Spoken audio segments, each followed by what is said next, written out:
guys, so this is part 2 of the granny stitch hoodie tutorial, and I'm just going to show you how to add the ribbing to the bottom of your piece once you're there. So wherever you're ending does not matter. You can start with the chain 2 or a stack single crochet. It is not going to count as a double crochet in the next round. It's simply going to be a join, and so I'm just going to do a chain 2. And now in each and every stitch, so every cluster has 3 stitches, so in each stitch you're simply going to place a double crochet.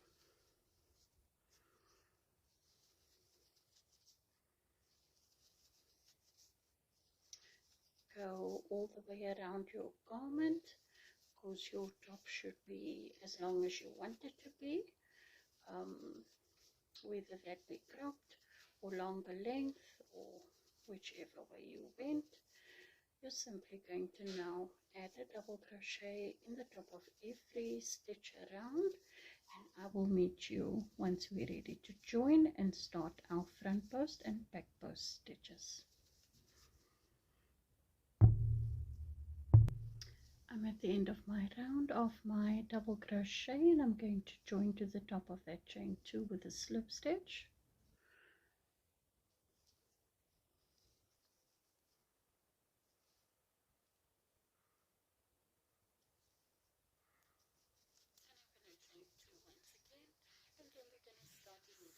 With a front post double crochet, and that simply means going in behind this post, pushing the post to the front and completing a double crochet.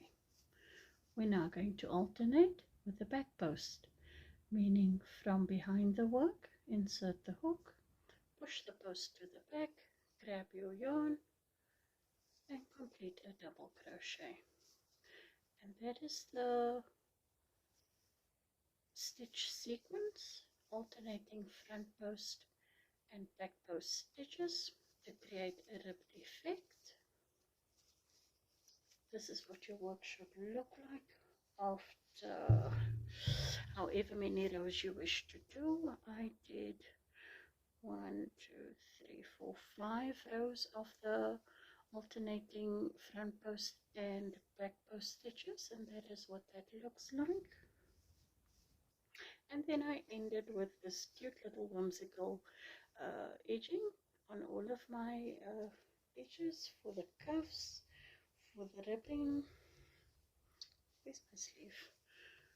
The cuff ended the same way, which is just a slip stitch and a chain 1, and you get this very cute little effect around my pocket as well once I completed the pocket, because the pocket is done freely and then attached by sewing. You can see the sewing, my terrible stitches. I can't sew by hand, I can tell you that for free. But that is the pocket. I did the same with the hoodie. For the top join, I joined with the single crochet and chain stitch, and then I did the same for the edging once I had attached my hood. So I'm going to let you do your ribbing for however many rows. My ribbing at the bottom of my sweater was 5 rows, and for my cuffs I think I did a little bit more. I think I did 7 rows if I'm not mistaken, but we'll get there soon enough. We're going to join the sleeves next. I'm going to just finish this row, and then I'll show you how I did the bit of edging. You don't have to add it at all, it's not necessary. I just felt a little bit whimsical and nostalgic, and thought I would make my top just a little bit cuter by adding just a little bit, shall we just say a little bit extra, a little pizzazz, a little bit of Bernie. Yeah, I felt my top needed it, a little bit of me, and that's just what I decided to add. So you should complete your ribbing again, as many rows as you need or as you see fit, just to finish off your top. And then you may or may not choose to add the little bit of extra edging that I'm going to show you next before we move on to the sleeve. So let me finish this row and meet back up with you. I have come to the end of my front post back post round. Remember, you will do a few more rows. I'm just showing you how to get started, and you will end wherever you see fit. So this is what my ribbing looks like now, and now I'm going to show you just the edging. So I'm going to chain 1 and then slip stitch in the same stitch, chain 1 again in the next stitch, slip stitch, chain 1, slip stitch in the next, chain 1. That is the stitch sequence for this very cute little edge. Slip stitch, chain 1, slip stitch, chain 1, and just work a few more because this is just so cute that I can't stop making this little border. I'm literally adding it to everything I do nowadays, so that is what it looks like. I hope you can see it clearly. Such a cute little edge. I really love it. So you may or may not add it to your work. I just like the effect it gave, and so I added it everywhere. It was an edge. So yeah, let's get started on our sleeve. I'm not gonna bother to finish this section. We're gonna head straight in for our sleeve. Just cut off there. And so you now need to decide what is your front and your back, because the way that you'll join, if you have continued joining like I did and you ended with a diagonal seam, then your sleeve is going to be important for you to start your right hand sleeve in the back corner and your left hand sleeve in the front corner. That's where you'll start, because your seam will then move back a space as you go along. So decide on which is your front and which is your back panel. And again, for your right hand sleeve, if you're joining like I've been joining, start in the back corner of your right hand side. If you've been doing the slip stitch over the 3 clusters to get to the stitch ahead, then you should just join somewhere in the middle. So you'll then be joining in the stitch where your cluster is in. So not between the stitches, but in the stitch where your cluster is. So if you're joining like I've been joining, slip stitch on your hook, find your corner space, which is the first cluster we did on our chain. If we look at it upside down, this is the first cluster we did when we did our chain. That's the first of the 7 stitches I did for my armhole, and that's my first cluster. So this is the last one, that is the first one, and we are going to join in here. I'm going to join with a single crochet and immediately stack another one on top, and that counts as my first double crochet, and then I'm going to be placing 2 more. Remember, we are doing sleeves, so the pattern stays the same. In the next space, you will see the spaces clearly. A cluster of 3 double crochet. Do this all the way around.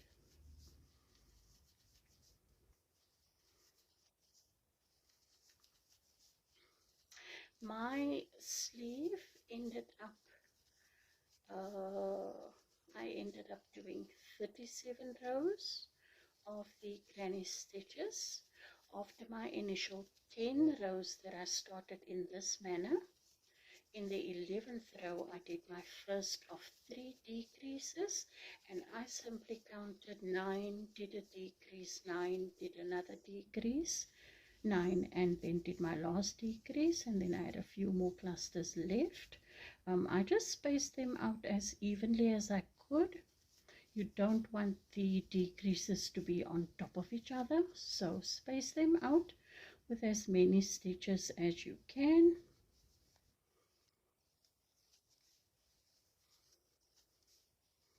So whatever makes sense to you.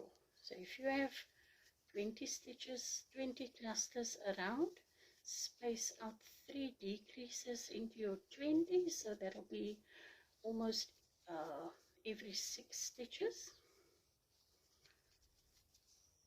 You will do a decrease. I'll show you the decrease next. We are ready to join, and we're going to join to the top of my first double crochet with a slip stitch, and I'll start in that very same space once again. And as you can see, I am now one cluster behind our first, so my diagonal will run this way.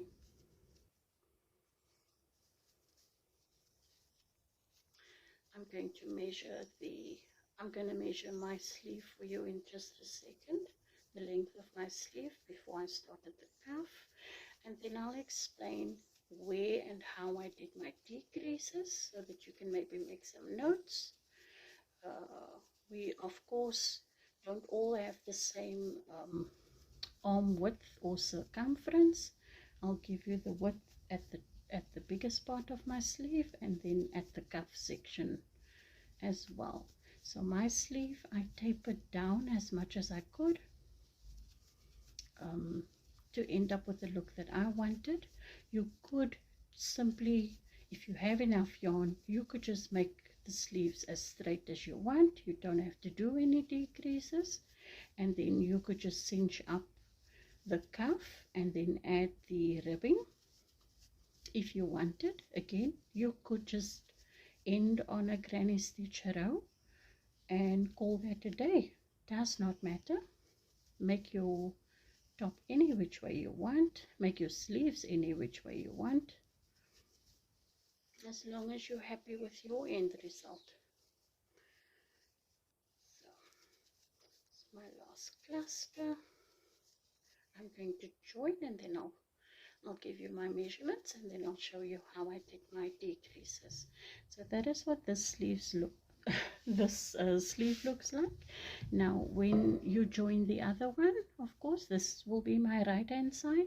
So for my left hand side, when you join, you'll then join on the front of the panel, almost in the same space as you did for the other one, but not back here, rather in the front, so that your diagonal seam can go this way.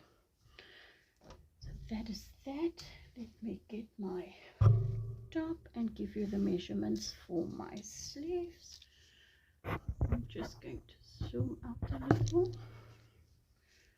Right, so this is where my sleeve started. This was my round 1 where the purple is.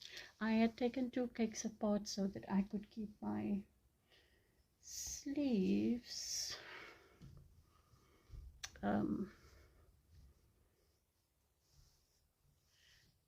as cohesive as I could. So they matched up nearly perfectly. That is one sleeve, that is the next. I hope you can see the colors. So that worked out great for me. I really loved that. This is from here down to here, 37 rows of the granny stitch, and as you can see, my sleeve tapers on both sides, because I would do 1 decrease on this side, 1 decrease 9 stitches over, and then a last decrease sort of over here. So it kept everything nice and even for me. And then after washing, I just straightened and flattened everything out. So my 37 rows measures 17 inches exactly. that is 43 centimeters for me. So again, I'm a triple XL. Your sleeves may need to be shorter. You're going to have to try it on and measure, or if you have a ready-made top available, measure your sleeves next to that sleeve, of course. So then I'm gonna do increases with you now, and then you may want to write down the way I did my increases. I did 10 rounds with no increases. Then in round 11, like I discussed, my increases were not increases, what have I been saying? Decreases. I'm so sorry. My decreases from the 11th round were 3 decreases. So I would count maybe 9 stitches, because I think I had 30 stitches to begin with, if not more. I'll count them in a minute. Clusters, I mean, to begin with. There may have been more. And then I just did 9 clusters, did a decrease, 9 more clusters, did another decrease, 9 more clusters, and my third decrease. So that was round 11. In round 12, the same thing. I then just spaced the decrease either 2 clusters before the previous one, so that they didn't fall on top of each other like this. This is what the decrease would look like. This is my decrease, and then my next decrease in the next row, I wouldn't place on top of that one. I'd move a little bit further and make my next decrease, so that they don't pucker.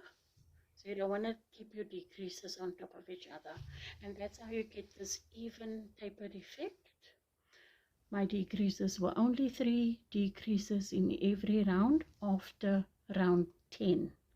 So whatever your measurement is for your sleeve, if you don't need any decreases, then simply do a straight sleeve.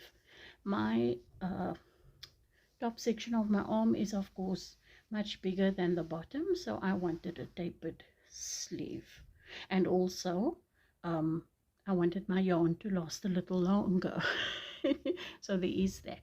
So yeah, so from round 11 I would do a decrease, and I did that only until round 19. So when I got to 19, I stopped with decreases altogether, and I did my last few rows up until row 37, doing 20 clusters, and that was it. And then I reached my last row, and that is where I decided to add my cuff.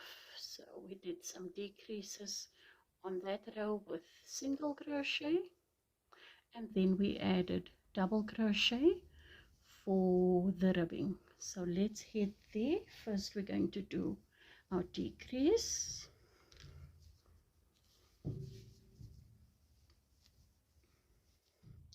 I will still show you 3 decreases, although I only have how many clusters to work with?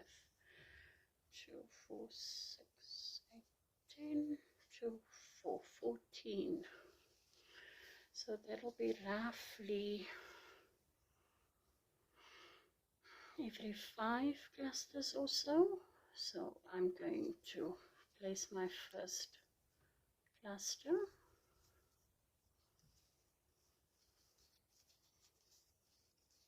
And then I'm going to do my very first decrease, and that is into the next space. I do an uncompleted double crochet. I'm just going to hold, and then in the next I'm going to do a normal cluster.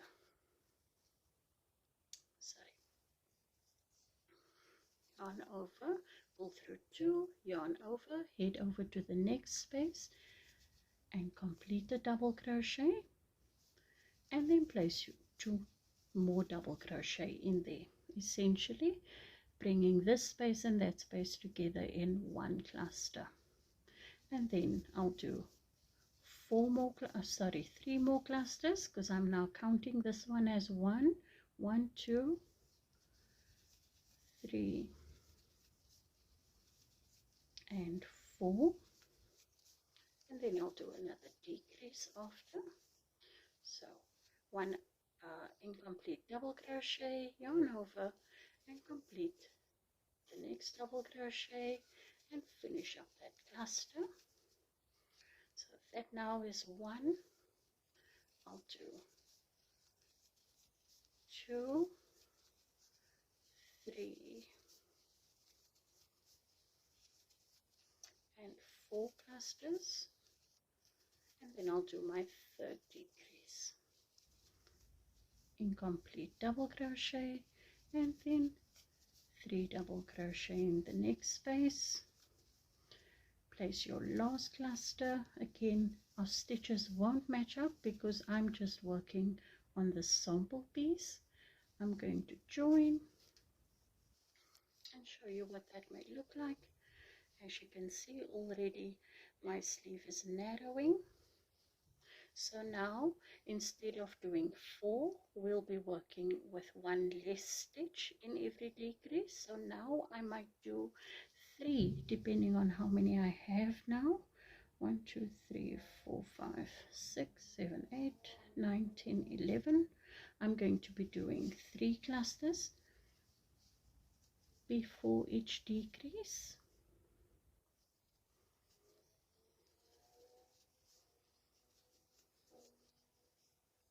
I'm not going to place my next decrease over here because it will be on top of this decrease, and that will mean that the work is going to pucker severely.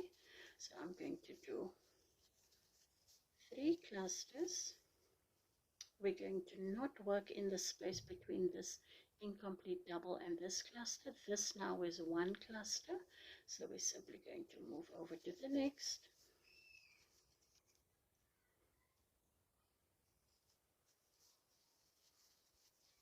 Then I'm going to do a decrease in the next.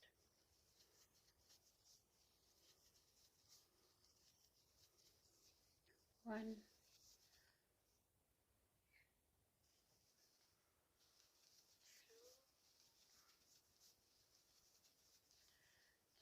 and then we'll do another decrease in the next. So 1 incomplete double crochet, and then your normal 3 double crochet into that space. That's 1, 2, and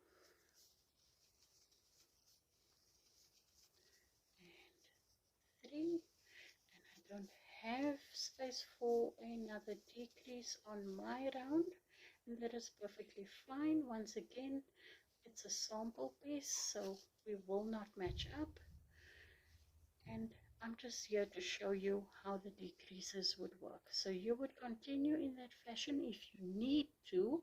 You don't have to do a tapered sleeve. You could simply work a straight sleeve if you're happy with that look, and then simply get to the cuff.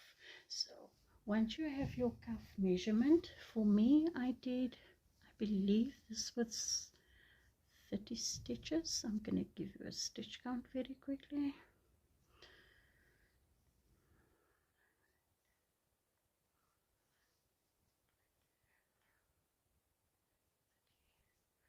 Actually 34 stitches is what I ended up with.